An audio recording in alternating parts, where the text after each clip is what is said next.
So first thing that we want to do is we want to get everything clear out around the toilet.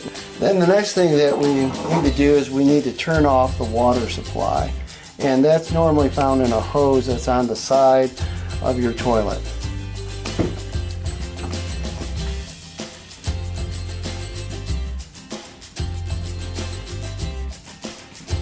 Okay, with the water supply off, what we're going to do is we're going to flush the toilet because we want to try to get as much water out of it as we can.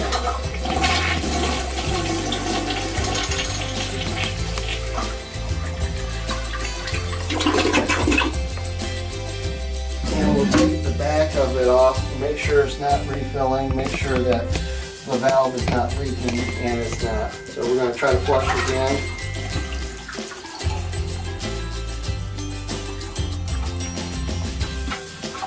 Okay. So then what we'll do is we will plunge the toilet, try to plunge as much water out of it as we possibly can. So that's about as much water as we're going to get out of it. Now what you can do to get the rest of the water out of it is that you can use a sponge. You want to make sure that you have gloves on while you're doing this.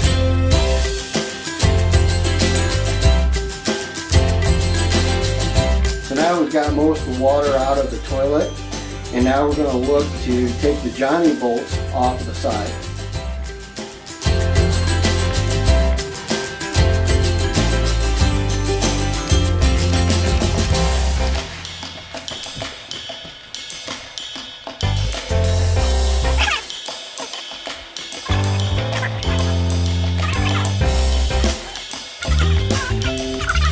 You'll need a channel locks in order to be able to disconnect the water supply. Okay, so now we'll just pick the toilet up off the base after we got the water supply disconnected, and we'll move it back.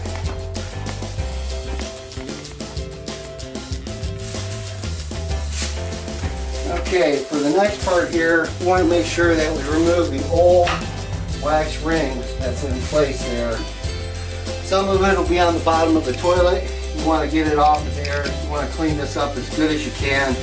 You want to make sure you have a plastic bag that you can use and use an old putty knife. You want to make sure you have glasses on while you're doing this, just simply because this has pathogens on it and you don't want to get it in your eye. You don't want to splash any of it in your eye. So you just use it, go around and start pulling up the old wax ring that's there. You may not have a wax ring, it may be a rubber ring. In that case it will come out very easily, all in one piece normally. So this will help you do this. Now you do have, this is your waste stack here, and what will happen is that you'll have sewer gas starting to come up here. So if necessary, take a rag, put some tape on it, and tape it over the top of the hole so you don't get too much sewer gas into your house.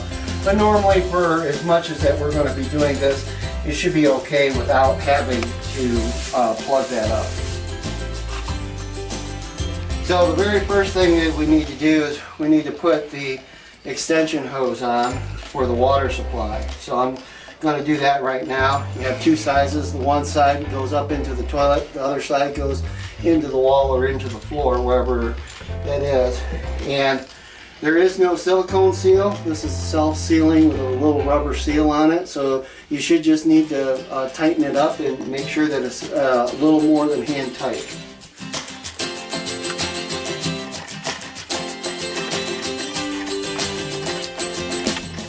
Here we go. And then the next thing we're going to do is we're going to put down a wax ring to get ready to install the toilet riser. So here's the wax ring.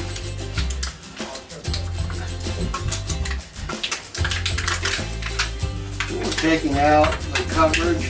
So that's what we want to have up is the wax portion of it. This portion will go down inside of your waste stack. You want to get it nice and centered on there.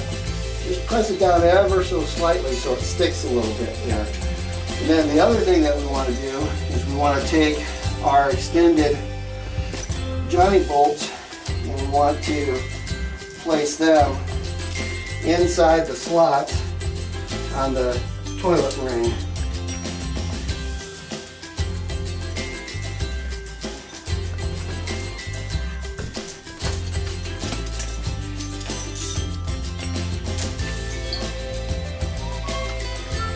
Alright, now that we have those, we're ready to install the toilet riser.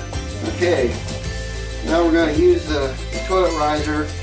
These two holes here, we're going to thread the two Johnny bolts up through those holes right there.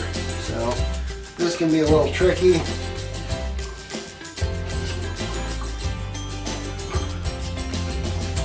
And then you're going to smush this down. It's going to press down. It's going to have that wax ring come right down around it, and that's going to create a good seal for you. So we're going to push that down, and there we made a nice seal so that you won't have any gases escape.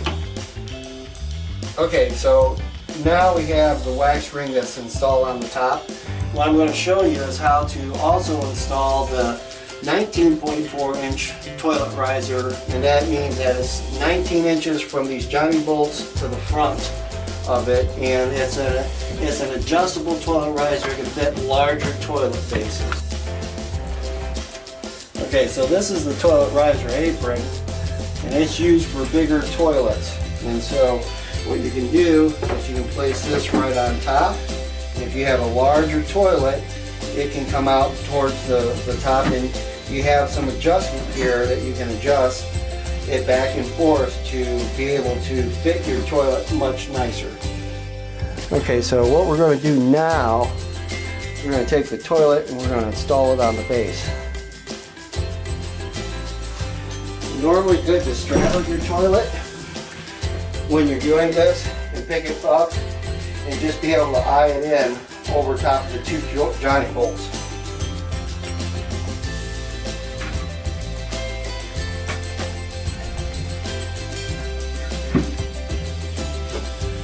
Okay, so now we have the toilet on.